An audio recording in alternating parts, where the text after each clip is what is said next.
है लेकिन बच्चों को पढ़ाती है। हमको याद है आज भी कि जब हम ग्रेजुएशन में पढ़ रहे थे तो मेरी मम्मी को ऑपरेशन कराना था पथरी का, और वो डॉक्टर बोला था ना बहुत बड़ा सा पथरी था। अब हमको एग्जैक्ट नहीं याद आ रहा लेकिन बहुत ज्यादा। मम्मी कही ना कि पहले ऑपरेशन बाद में होते रहेगा, पहले तुम पढ़ाई कर लो, और हमको मतलब अपने ऑपरेशन का पैसा रख के पढ़ने के लिए दे दिया था।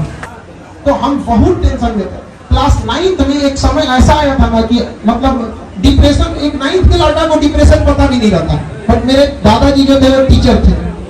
इतना ज्यादा हम डिप्रेशन में चले गए थे ना, तो दादाजी से पूछे तो दादाजी हमको गोद में बैठा तो कहे कि देखो एग्जाम में सक्सेस हो ना हो ये मायने नहीं रखता है, लाइफ में सक्सेस होना चाहिए। यहाँ पर A single sheet of paper cannot decide your whole career। पढ़ाई का देखिए, शिक्षा का अर्थ होता है सर्वांगीण विकास। आप दिल से पढ़ाई करिए, हम वादा करते हैं आप छीन लीजिएगा जो आपका अधिकार बनता है।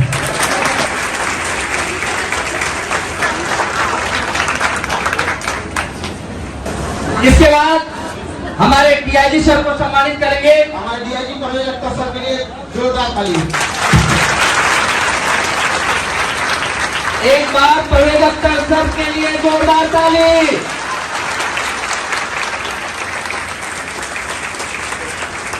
और हमारे दूरदर्शन के कवि जी जिनका आप नाम सुनते होंगे आपके सामने, सर बहुत बड़े मोटिवेशन हम सब के लिए।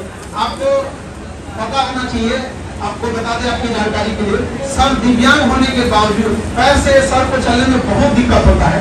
वहाँ पे हम क्या कहें, सर का आर्टिफिशियल पैर है और 5वें तल्ले पे चल गए। हम कहेंगे दिव्यांगी होना है तो इनका क्या कहना था पता है? इनका कहना था कि हम सर के बल चल चलेंगे, पैर तो भी है हमारे पास। तो ये जज्बा, इस जुनून के लिए हम सबको बहुत बहुत आभारी हैं। जोरदार तालियों के साथ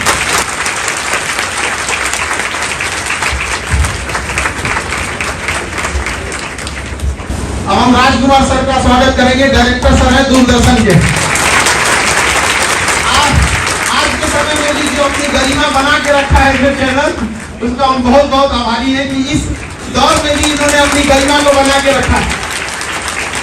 वरना इस टीआरपी के दौर में लोग क्या क्या ना कर दिए जिसका कोई हद नहीं। आप पढ़े लिखे लोग हैं, टीवी तो देखते होंगे यहाँ पर। तो बहुत बहुत आपका धन्यवाद, आप यहाँ आए।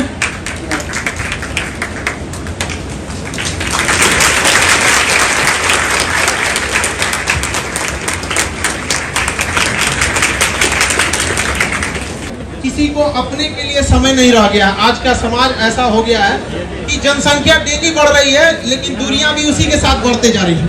एक वक्त था जब कई पड़ोसी साथ रहते थे और आज एक ही घर में कई पड़ोसी हो गए हैं। इस भाग दौड़ की दुनिया में भी सर ने इतना समय निकाला और इस 5वें तल्ले पे चढ़ने के लिए हम सब लोगों का बहुत तहे दिल से धन्यवाद देते हैं। आप लोगों के लिए समझाना चाहिए और हम एक एक करके सर आप लोगों को अपने अनुभवों के आधार पर आप लोगों को किस तरह से सफल होना है और आपको बातों को बताएंगे। गर्मी बढ़ रही है लेकिन जो आपके चेहरे की जो मुस्कान मैं देख रहा हूँ और हौसले की उड़ान की जो चाहत देख रहा हूँ, आकाश को छूने की जो चाहत देख रहा हूँ, उससे मेरा मन बहुत ही आनंदित हो रहा है। मुझे लगता है कि सर लोगों ने बहुत कुछ बताया है समय के बारे में, बहुत चीजें। कम समय में मैं आपको एक दो चीजें बताना चाहूंगा अपने बारे में भी कि कैसे एक संगीत का कलाकार जो पूरा वर्ल्ड घूमा कम उम्र में, और लेनिनग्राड, ताशकंद, रीगा, तमाम जर्मनी, जापान और 50,000 लोगों के बीच में संगीत का परफॉर्मेंस देकर और ताली की गूंज इस कान में गूंजी, वो व्यक्ति अपने माता पिता, अपने गुरु का मान बढ़ाने के लिए अपने उस लिंग को बदल दिया। ये मैं बताऊंगा। लेकिन बच्चों, आप लोगों से एक चीज मैं पूछना चाहूंगा कि आप लोग मेला में या भीड़ में जरूर गए होंगे, गए हैं ना? तो आपने एक चीज का ध्यान रखा होगा कि या तो आपके मम्मी पापा या गार्जियन आपका हाथ पकड़ के रखे होंगे या आप अपनी उंगली उनके हाथ में दे दिए होंगे कि मेरी उंगली पकड़ के रखो। या तो माता पिता पकड़े होंगे या आप उनका हाथ को जोड़ते। इसका कारण क्या था? आप कहीं उस भीड़ में गुम ना हो जाएं, खो न जाएं, इसलिए गुरु माता पिता आपका हाथ जोर से पकड़ा है। इसलिए मैं खान साहब को मैं बहुत ही तहे दिल से इनका मैं शुक्रिया अदा करूंगा कि ये एक ऐसे माता पिता से भी बढ़ के गुरु हैं जो अपने बच्चों का हाथ जोर से पकड़े हुए हैं कि वो भीड़ में खो न जाए। तो ऐसे गुरु को तारीफ करता हूं और जोरदार तालियां बजाइए।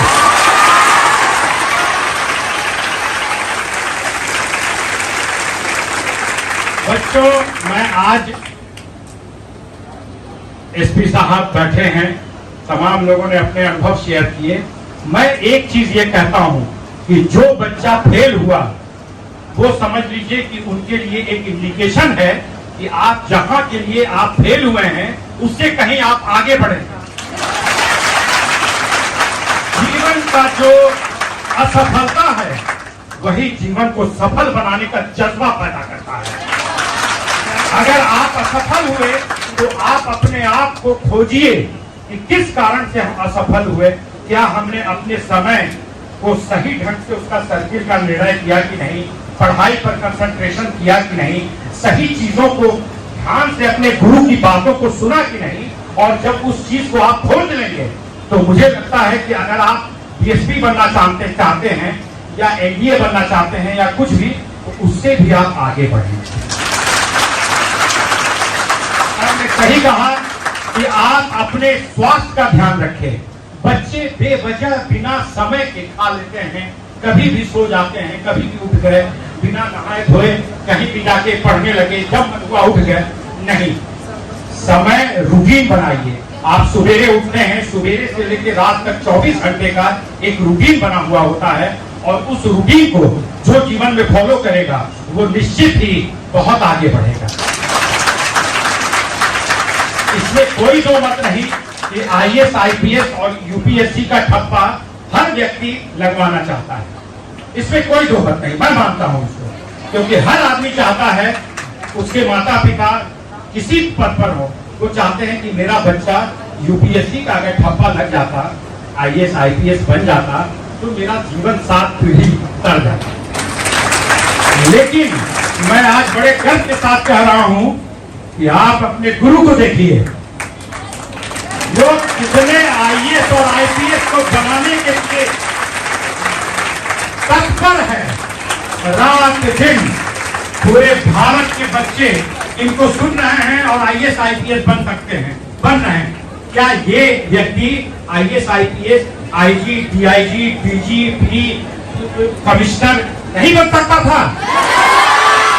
बन सकता था कि नहीं? लेकिन इस गुरु को आप प्रणाम करिए कि तमाम पोस्ट को छोड़कर गुरु का धर्म निभा रहे हैं और अपने बच्चों को आईपीएस आईएएस देखना चाह रहे हैं। माता पिता के सपनों को पूरा करने के लिए इनके जज्बा को सैल्यूट कर रहा हूं खान साहब। वाले अन्य मंच पर सारा आप लोगों का एग्जाम्पल दे कि उसको हमने बताया था और आज देखिए वो यहाँ पहुंच गया। अब ये आप लोग की जिम्मेदारी है, आप लोगों को सर की अब इज्जत रखनी है। समझ आएगी ना? क्या माँ बाप के साथ सब लोगों का भी? हाँ, यस, लड़की जब कुछ ज्यादा ही उत्साहित हो जाती है, बहुत खुशी होता है सर। हमको लगता है इतना कॉलेज में लड़की नहीं रहती है सर। तो जो इस बात को बताता है कि